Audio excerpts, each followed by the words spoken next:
Well guys, it's Halloween, and I thought that since today is my final video of my Halloween Horror Reviews 2021, I'm gonna do one more transformation.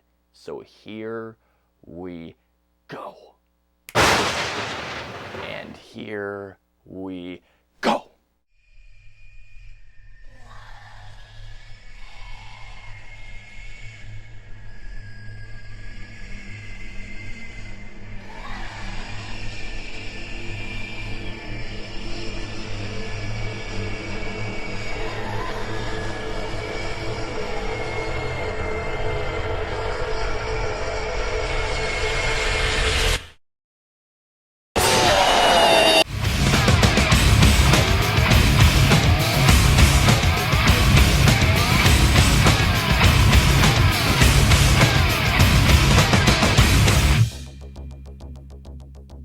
Hey guys, what is going on? Happy Halloween and welcome to my final review of my Halloween Horror Reviews 2021.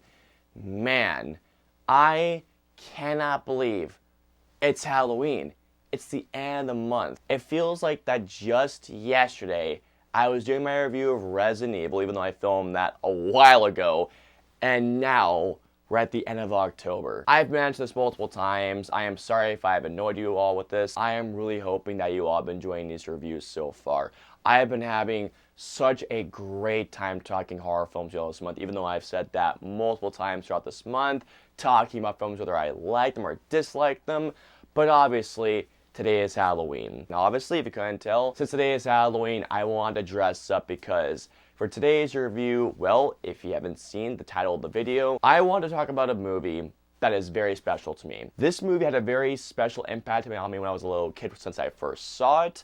I have loved it ever since, and when I rewatched it recently, this movie is just special. But with that being said, moving on with today's review, I'm going to be talking about not only a bona fide classic, but one of my favorite movies of all time, and that is 1931's Dracula, directed by Todd Browning and starring the man himself, Bellagosi, as the titular character, Dracula. As the film starts off, we follow a character named Renfield, who is going to Dracula's castle simply for a business matter, and when he gets there, he is greeted by Bela Lugosi's Dracula with, of course, this very simple introduction. I am Dracula. After some time, Renfield faints. When Dracula's wives try and attack him, Dracula gets him himself. And then Renfield becomes Dracula's slave. He takes him to London. Dracula starts to go after younger women, and then he sets his eyes on a particular woman named Mina Harker. Jonathan Harker, her fiance, starts to notice something very odd and very just weird that's not quite right about Mina. And as a result, he enlists the help of Dr. Van Helsing. Alrighty guys, so let's get into Dracula. Damien! What can I say about this movie that hasn't already been said? I want to talk to you all, I've been doing this throughout this month. I want to talk to you guys about the first time I had seen this movie. I don't know when it was, but I mentioned this in one of my previous reviews for this month. I was born and raised in Georgia. I won't say exactly where, but I was born in Georgia. I miss Georgia so much, you guys have no idea. If I remember correctly, I think I was maybe 6 or 7. I know I was very young. I had not even been close to turning 10. I know that much. I remember very distinctly that as a kid, I had had the Universal Monsters movies VHS tapes of Dracula, the Wolfman, Frankenstein, the Invisible Man. Actually, I want to show you guys really quick. These look amazing in 4K, by the way. I had owned these movies on VHS as a kid, and I remember very specifically that I had put on Dracula out of all of them because the image of Bela Lugosi just stuck out to me, and I was just like, that looks fucking awesome. I saw the VHS tape of Dracula, I popped it in, and guys, I couldn't tell you how much I loved this as a kid. I think my dad can attest this, but I wish he was home. I would ask him right now. One of the first things I dressed up as Halloween was Dracula. It was actually Bela Lugosi's Dracula I dressed up as because I had not seen the Bram Stoker's Dracula, Gary Oldman, or I had not seen Christopher Lee's Dracula. Bela Lugosi in that role made Dracula the way he is. Even for a film that's over 90 years old, Dracula holds up like one of the finest wines possible. This movie is it's a bona fide masterpiece. It really is. All of the performances in this movie are great. Bela Lugosi as Dracula, Helen Chandler as Mina Harker, David Manners as Jonathan Harker, Dwight Fryer as Renfield, and then Edward Van Sloan as Dr. Van Helsing. Helen Chandler in this movie doesn't have a lot of speaking lines, if I remember correctly. There's a very specific, I want to say she has a very transfixed state when Dracula and after Dracula visits her.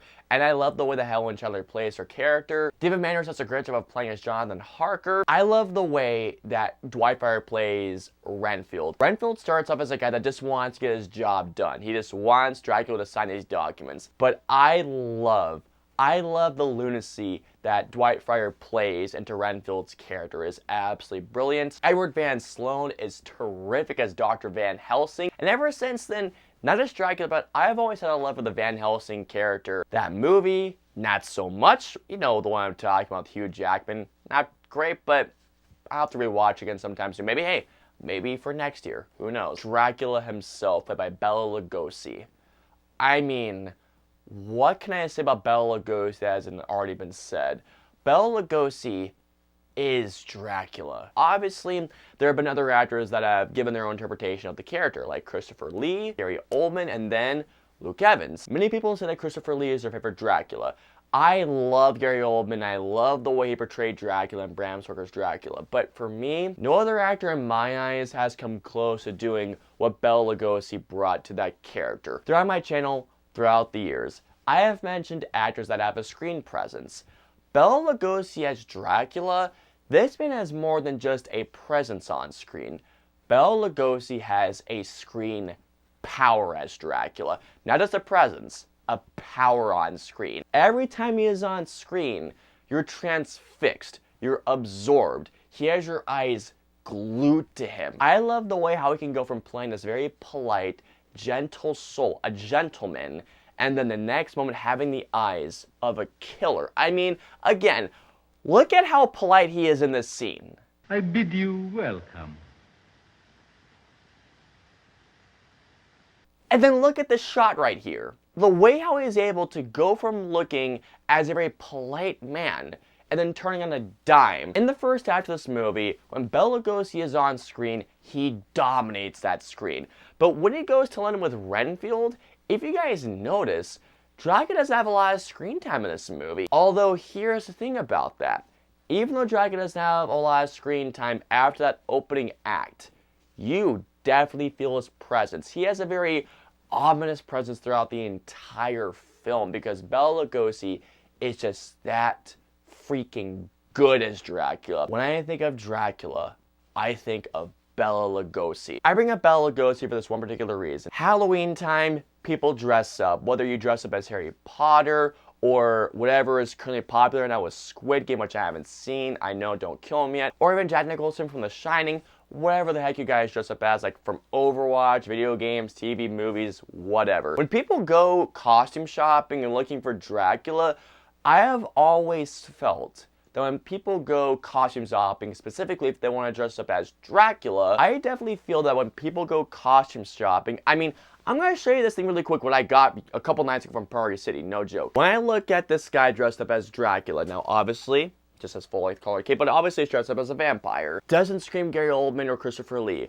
This, to me, this look, it's as if he's trying to emulate Bela Lugosi. Ever since Dracula came out, Bela Lugosi's portrayal in his image of Dracula has had this particular impact on vampires. Now, obviously, vampires have been portrayed in various ways throughout media throughout the years, whether you're talking about Dracula or The Lost Boys or, dare I say it, Twilight. Don't kill me, please. The way I've always looked at vampires, I always go back to Bela Lugosi because that is how much this man has had an impact, at least not on my life, but that is how I feel that this man has had an impact on not only horror and vampires, but just pop culture in general. I feel like when people watch this movie for the plot and the genre of this movie, they won't relate this movie as a horror film, maybe more as a drama.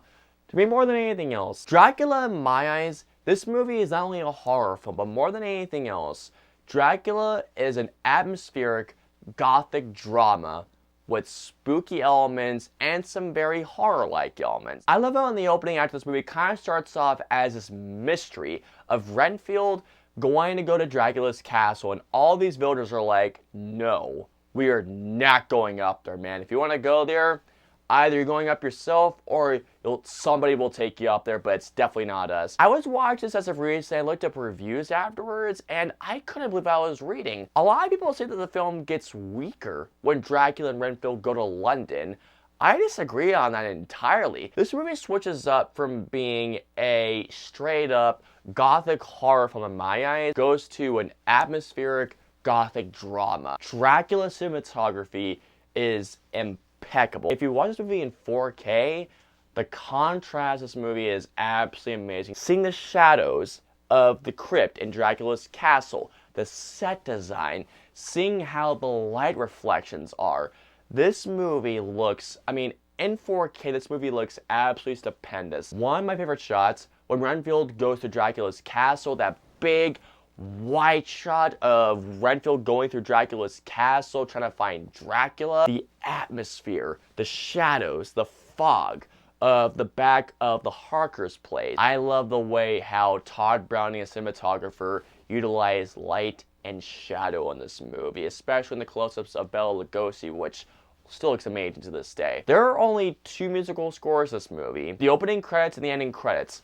Dracula has no score. The opening credits, I believe, is Swan Lake, and while it's not Dracula's theme, it might as well be, because, man, Swan Lake fits the character of Dracula perfectly. This score is so synonymous with Dracula, it might as well be Dracula's theme. The 4K of this movie, and I think maybe the Blu-ray has this, I have no idea, but if you buy the 4K or the Blu-ray, this movie actually does come with an optional musical score. And yes, so you can actually add a musical score to this movie by toggling it on, I believe. And I'm not gonna lie to you guys. The musical score, while it is good, it's a good score, do not get me wrong, but when I was watching this movie with the optional score, it just, I don't know.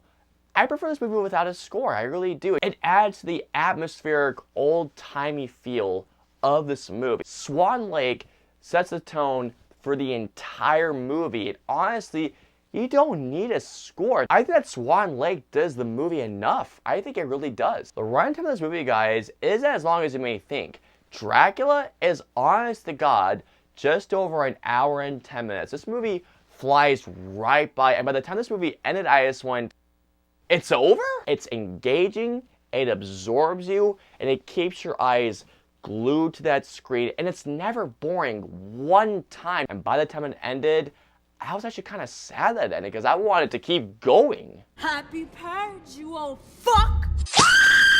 There is only one issue that I have with this movie. The end. Not the ending of this movie, but that it ends.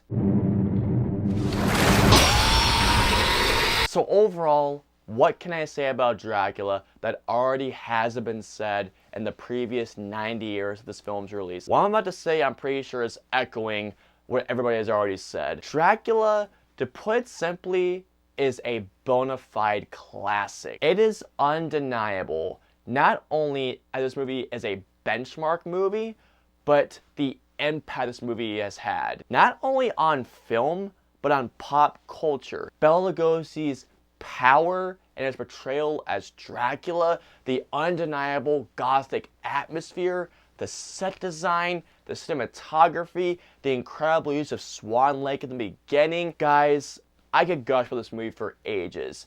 Dracula, simply put, is one of the greatest films ever made. All in all, I absolutely love this film, and not only is Dracula, in my eyes, an absolute masterpiece, but this is one of my favorite movies of all time, and I'm going to give Dracula a 6 out of 5 stars. Watching this movie as a kid, it had this impact on me, and watching it as an adult still retains that power. So comment down below and let me know, out of all Universal Monsters movies, which one do you prefer? Let me know below. If you guys want to follow me on social media, I'm on Facebook, Twitter, Instagram, and Twitch. I'm also on Snapchat, so if y'all want to follow me on all those social media platforms, all the links and the usernames in the description below. That is the end of my Halloween Horror Reviews 2021. Once again, guys, I really hope you enjoyed all the reviews this month. I had an absolute blast, and I figured, you know what? For my final review, I'm going to talk about one of my favorite movies of all time and get dressed up. I hope you guys enjoyed this review and all the reviews this month. I had such a blast. I wish I could talk about horror films for the entire year, but all good things must come to an end. I hope you all enjoyed my review of Dracula. If so, please hit that like button, also subscribe, and don't forget to hit that notification bell for every latest video of mine goes live. If you guys want to see my previous 2 reviews of my Halloween Horror Reviews 2021, please click either right there or right there. And of course, until my next review, we'll see you guys next time. And also, happy Halloween, everybody.